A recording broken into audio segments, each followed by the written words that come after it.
Excellent début de week-end à vous, mesdames et messieurs, et bienvenue à ces grands rendez-vous informatifs au Toile des Fonds. Dans une adresse à la nation, Félix Tshisekedi a opté pour un allègement progressif et graduel de l'état des sièges à l'Ituri et au Nord Kivu, les deux provinces concernées par cette mesure en République démocratique du Congo. Et ce samedi, l'Assemblée provinciale de Kinshasa a annoncé la tenue des élections qui vont conduire au remplacement des Godin Poyi et Papi Epiana, respectivement président et questeur de cet organe délibérant.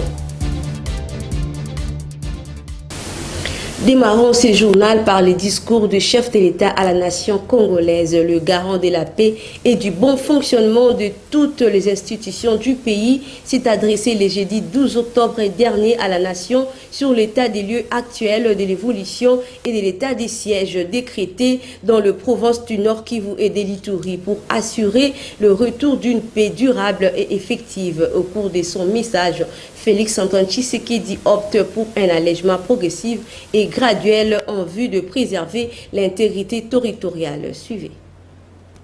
Le 3 mai 2021, face aux menaces graves pesant sur l'intégrité de notre territoire et à l'insécurité récurrente vécue par nos populations de l'Est du pays depuis 3 décennies, je proclamais l'état de siège dans les provinces de l'Ituri et du Nord Kivu. En effet, conformément à mes prérogatives consacrées par les articles 69, 85, 144 et 145 de la Constitution, je recourais à ce dispositif exceptionnel de gouvernance afin de répondre de la manière la plus appropriée et la plus adaptée à cette situation, en ce particulièrement dans la nature des actions à entreprendre dans ces zones opérationnelles où les ennemis de la paix devaient de toute urgence être affrontés et l'autorité de l'État restaurée. À situation exceptionnelle, mesure exceptionnelle. Il demeurait limpide que la mise en œuvre de ce dispositif s'accompagnerait d'un régime restrictif des libertés publiques, non sans incidence sur le mode de vie habituel de nos populations, immédiatement sensibilisées à consentir à d'importants sacrifices en guise de soutien patriotique à cette lutte pour la survie de notre nation. C'est pourquoi, 2 années et 4 mois après l'entrée en vigueur de ce régime d'exception, aux conséquences tout aussi exceptionnelles sur le quotidien des populations sur terrain, et à la suite de plusieurs rencontres avec des sénateurs, des députés nationaux et les députés issus des 2 provinces, ainsi que des rapports de mission d'évaluation effectués par le Premier ministre, j'apercevais clairement le besoin d'une réflexion approfondie impliquant tous les acteurs concernés sur la question en vue d'obtenir les recommandations les mieux indiquées au sujet de la situation juridico-politique rencontrée dans ces 2 provinces. Que pense l'opposition politique à propos du discours du chef de l'État? Pour sa part, Capresse Kiwaka pense qu'il n'y a aucune importance dans le fond de l'adresse du président de la République et formule les recommandations de procéder à la levée de l'état des sièges décrété dans le province du Nord Kivu et de l'Ituri. Suivez. Non, mais la position du parti politique Nouvel Élan, cher au président camarade Adolphe Muzito, cela ne change nullement. Parce que nous avons dit que la souveraineté d'un État appartient justement au peuple. C'est l'exclusivité du peuple. Donc à partir de cet élément qui nous permet justement de concentrer beaucoup d'énergie, de consolider notre armée pour nous permettre d'avoir une armée dissuasive et républicaine. Donc aujourd'hui, notre salut et notre affaire à nous, nous supposons que notre salut viendra du niveau et la capacité de notre armée de mettre en déroute les velléités de M. Kagame et ses supplétifs. Donc aujourd'hui, nous restons dans notre ligne de mire, croire qu'il faut assez d'énergie pour l'armée, il faut assez d'énergie pour la consolidation effective de nos services de sécurité, la diplomatie, etc. Donc, les discours tenus hier par M. Félix Tshisekedi, c'est dans le cadre des us et coutumes, lorsqu'il sent qu'il y a nécessité justement de communiquer, de faire une adresse au peuple. Je crois que c'est de très bonnes lois, c'est d'ailleurs scellé dans nos lois, etc. Mais maintenant, le problème qui se pose aujourd'hui, quel est le fond, la qualité, etc. de ces discours? Est-ce que ces discours a effectivement corroboré avec l'assentiment de la population? Avant sa communication à la nation congolaise, le chef de l'État Félix-Antoine Tshisekedi Tshilombo a été sacré le jeudi 12 octobre dernier, docteur honoris causa par l'université de Kinshasa pour son engagement en faveur de la paix et du développement et ses nombreuses autres réalisations, notamment la lutte contre l'impunité et la renégociation du contrat chinois. Regardez. C'est pour ses nombreuses réalisations et son engagement en faveur de la paix et du développement que l'Université de Kinshasa a décerné ce jeudi les diplômes de doctorat honoris causa au président de la République, Félix-Antoine Tshisekedi. Parmi ces prouesses qui ont motivé les jurys, il y a notamment l'amélioration du climat des affaires, la bonne gouvernance et la lutte contre la corruption. Le présent jury a plébiscité comme éligible à cette distinction Son Excellence M. Félix-Antoine Tshisekedi Tshilombo à cause de ses nombreuses réalisations depuis son accession à la magistrature suprême en République démocratique du Congo. En effet, le président Tshisekedi a accompli un faisceau d'actes, posé de multiples gestes qui inscrivent désormais notre pays dans un horizon de temps et d'espace caractérisé notamment par l'espérance en l'avènement d'une société humaine prospère, ouverte et démocratique, fondée sur les valeurs de paix, de justice et d'état de droit. Signalons que plusieurs autorités ont pris part à cette cérémonie, notamment le Premier ministre et le président des deux chambres du Parlement. Il suit de rappeler qu'un doctorat honoris causa est un titre honorifique décerné par une université ou une faculté à une personnalité qui s'est distinguée dans un domaine donné.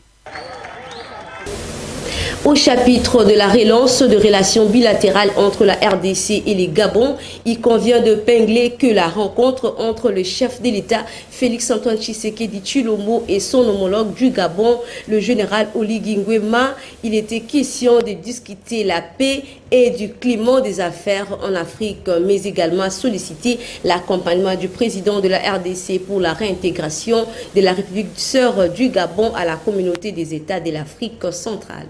Suivez.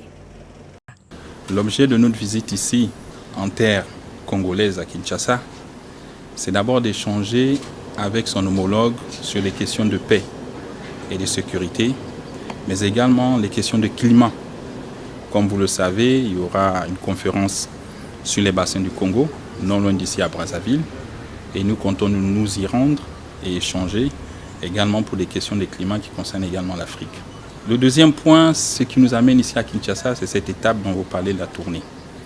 Vous savez que depuis le 30 août 2023, le Gabon est passé dans une nouvelle ère, suite à une élection non démocratique dont nous avons longtemps échangé et que nous avons besoin de son concours pour nous accompagner, pour nous aider également, comme le fait le facilitateur, M. le Président Touadéra, dans la zone de la CAC, afin que le Gabon puisse retrouver sa place dans le concert des nations, pour qu'on puisse être accepté.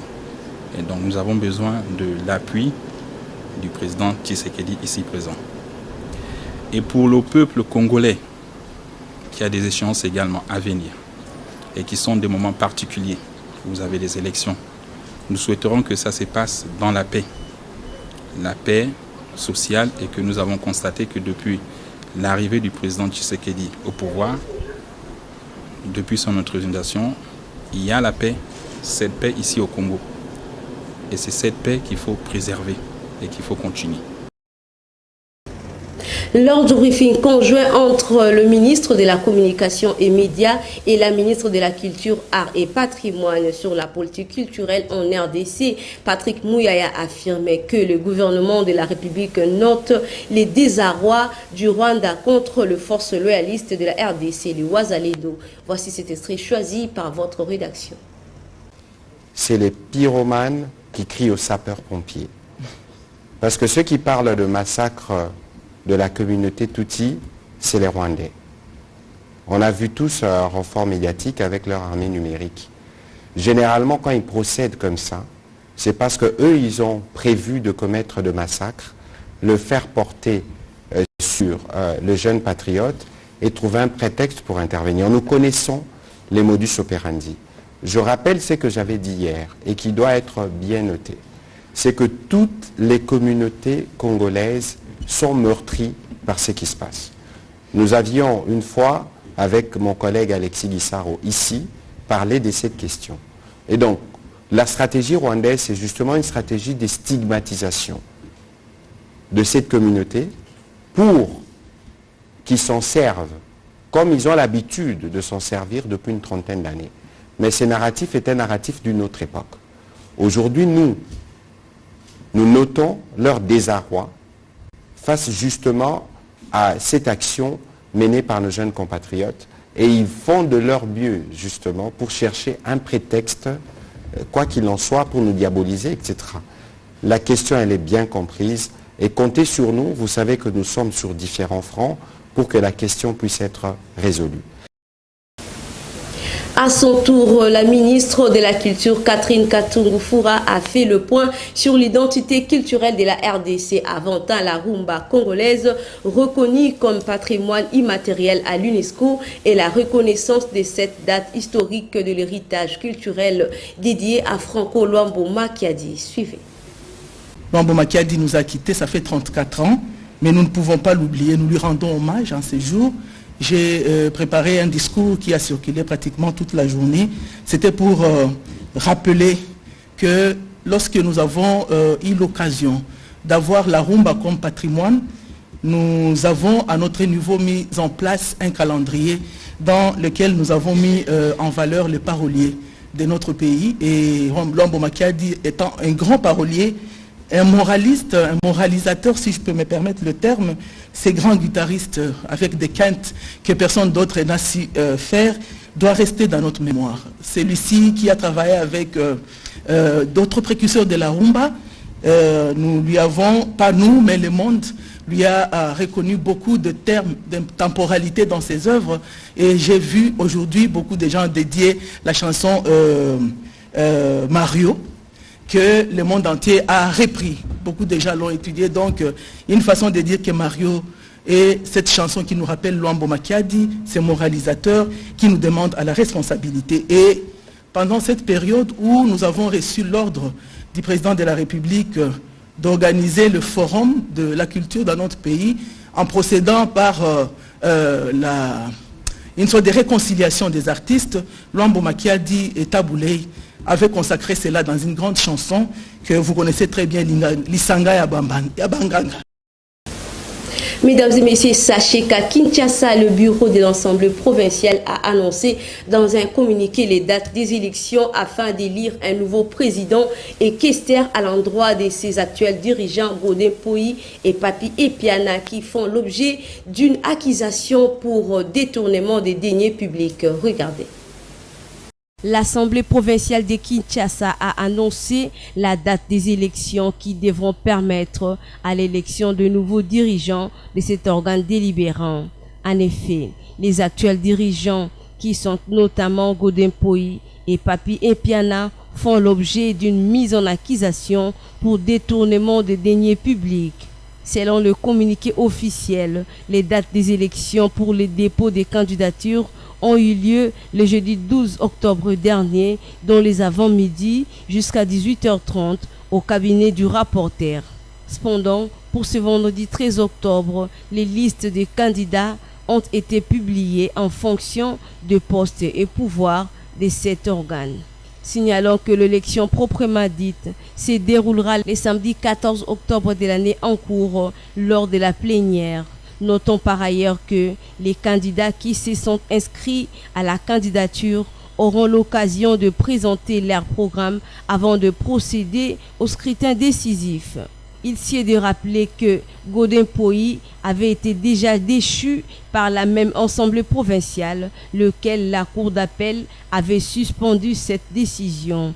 Par contre, cette nouvelle crise institutionnelle de la ville de Kinshasa résulte vraisemblablement d'un conflit qui oppose le gouverneur Jean-Tini Ngobila à Godin Poyi, dans lequel une motion de défiance contre le gouverneur avait été précédemment rejetée par la plénière.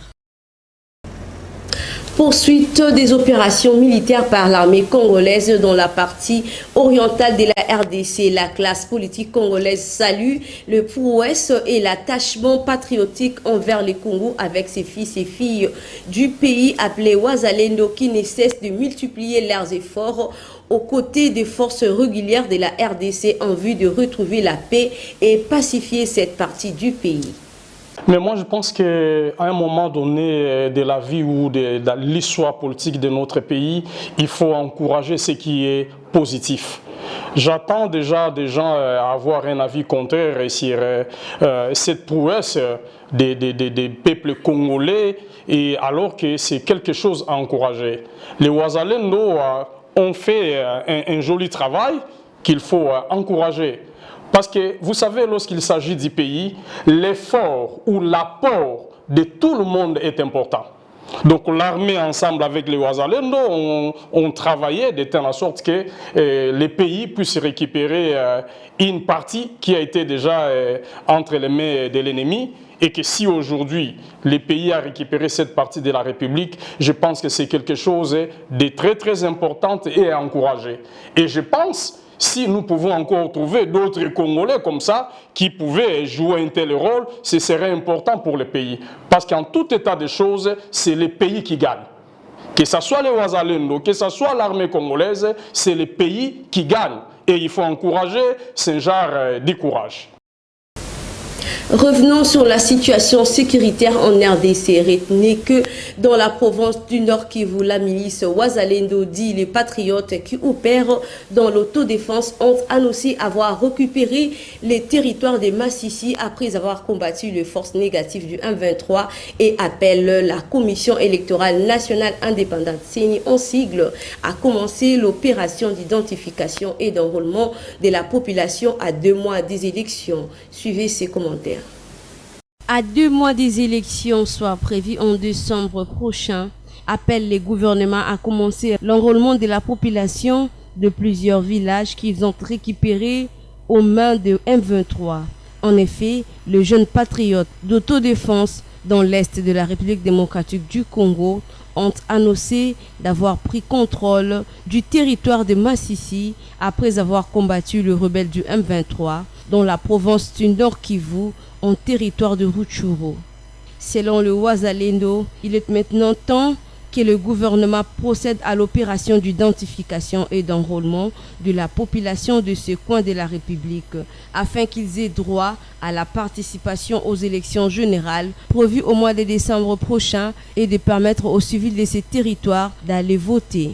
Signalons qu'à l'instar de Kichanga, les Wazalendo ont aussi récupéré plusieurs autres villes et localités, notamment du territoire de Massissi, qui était sous occupation du rebelle du M23, entre autres les villages de Kibarizo, de Kirumbu et de Boussumba. Restons toujours en province, l'amélioration de la desserte en énergie électrique dans la ville de Bunia et ses environs était au centre des échanges le mercredi 11 octobre dernier entre le gouverneur militaire de la province de l'Ituri et le lieutenant-général Johnny Luboya et la délégation de l'entreprise Nususasu. Voici ce reportage. Aux efforts cumulés par le gouvernement provincial dans le développement du secteur de l'énergie électrique en province de l'Ituri, s'y joint l'entreprise Nususasu, une société qui s'est dû déterminer à améliorer sensiblement la qualité et la quantité de desserte en énergie électrique en ville de Bunia et ses environs avec près de 8 MW pour une amélioration de plus de 3000 ménages. C'est ce qu'a fait savoir son directeur commercial ce mercredi 11 octobre 2023 au sortir d'une audience avec le gouverneur de province. Nous sommes un producteur indépendant d'énergie et nous avons un projet que nous sommes en train de développer ici à Bunia. C'est un projet de 8 MW solaire photovoltaïque. Alors nous avons commencé le projet. Alors nous sommes venus pour faire rapport d'abord à l'autorité que le projet a commencé. Comme ils nous ont accompagnés depuis le début, nous avons pu sécuriser les financements. Alors maintenant que nous commençons la phase d'acquisition des matériels pour construire, nous sommes passés ici pour d'abord informer l'autorité du progrès, mais aussi pour demander les autorisations qu'il faut parce que nous allons déployer nos équipes sur terrain pour aller rencontrer les ménages, prendre certaines informations qui vont nous aider dans la construction du réseau de distribution que nous faisons ici à Bunia. Un système avec une technologie de pointe grâce à ces vastes projets ayant déjà amorcé sa phase d'exécution. Ces animateurs estiment desservir la ville de Bunia d'ici la fin de l'année 2024. Si on parle d'un projet de 8 MW, on va vraiment couvrir plusieurs ménages. On sera au-delà de 3000 ménages. Ça, on parle de ménages, mais il y a aussi des entreprises, des industries ici qui seront servies par nous autres. Ça rentre, je sais que ça rentre effectivement dans ce qui est prévu par le chef de l'État. Et nous sommes fiers aussi d'être en mesure d'apporter notre pierre de contribution. Notons qu'après la Sokimo, Nourou Sousa devient la seconde entreprise d'approvisionnement en énergie électrique en ville de Bunia. De servir la population itourienne en énergie est l'un des combats menés jour et nuit par le gouverneur militaire de l'Itourie, le lieutenant général Luboyanka Shomodjoni. Prenons cette nouvelle en brève pour évoquer la question de la justice. Première audience est vendredi 13 octobre à la prison centrale de Makala du procès du journaliste congolais Stanis Boujakera. Ces derniers bénéficient du soutien indéfectible de toute la corporation de la presse congolaise en République démocratique du Congo. Tirage au sort de la CAN Côte d'Ivoire 2024, la RDC est logée dans le groupe F aux côtés du Maroc, la Tanzanie et les Zambie. La question de la nation favori reste une préoccupation dont les chefs des amoureux du ballon rond pour la participation des Léopards à la 34e Coupe d'Afrique des Nations. Congo-RDC. Selon les groupes F, qui vont évoluer les Léopards congolais avec les Maroc, demi-finalistes de la Coupe du Monde au Qatar, la Tanzanie, pays voisin de la République démocratique du Congo, avec la Zambie, font partie du groupe. Considéré comme groupe de la mort, composé du Sénégal, champion d'Afrique de la dernière édition au Cameroun, jouera les Lions indomptables, 5 fois champion de la CAN, aux côtés de la Gambie et la Guinée. Par contre, la Côte d'Ivoire, pays hôte de la 34e édition, affrontera dans les groupes A le Nigeria, la Guinée équatoriale et la Guinée-Bissau, dont le coup d'envoi est prévu le 13 janvier prochain à 20h. Notons que cette 34e édition de la CAN se jouera avec un total de 24 nations réparties en 6 groupes, dont 12 pays champions seront présents sur les 15 vainqueurs de l'Afrique.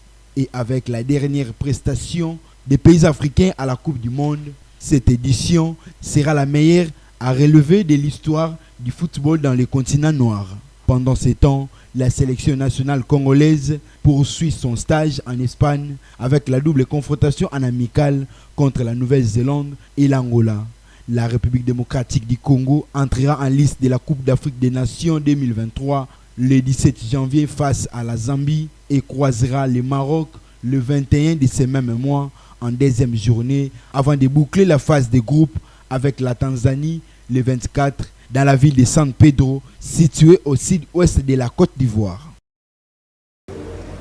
Place aux valeurs nutritives. Que savez-vous donc du bienfait de la carotte? Brut Mboua nous donne des détails.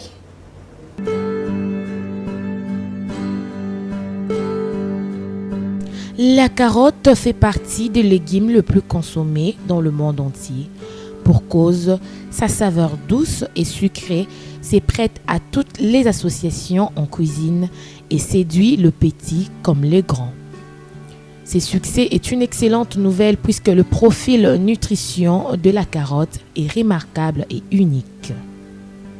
Elle regorge des vitamines et des minéraux essentiels pour la santé, parmi lesquels nous pouvons citer la vitamine A, vitamine B6, vitamine K, vitamine BD, vitamine C, vitamine E, le fer, le phosphore, le potassium. La couleur foncée de la carotte provient de ses très nombreux pigments. Il contribue à prévenir plusieurs maladies, dont les maladies cardiovasculaires et certains cancers. Son jus améliore la capacité antioxydant et les taux de vitamine E dans le sang, en plus de diminuer les cholestérols et les triglycérides du foie et dans le sang. Pour rappel, retenons que la carotte est une excellente source de bêta-carotène, source de fibres douces, bonne teneur en vitamines du groupe B, favorise la santé des yeux et de la peau, fort pouvoir en antioxydants.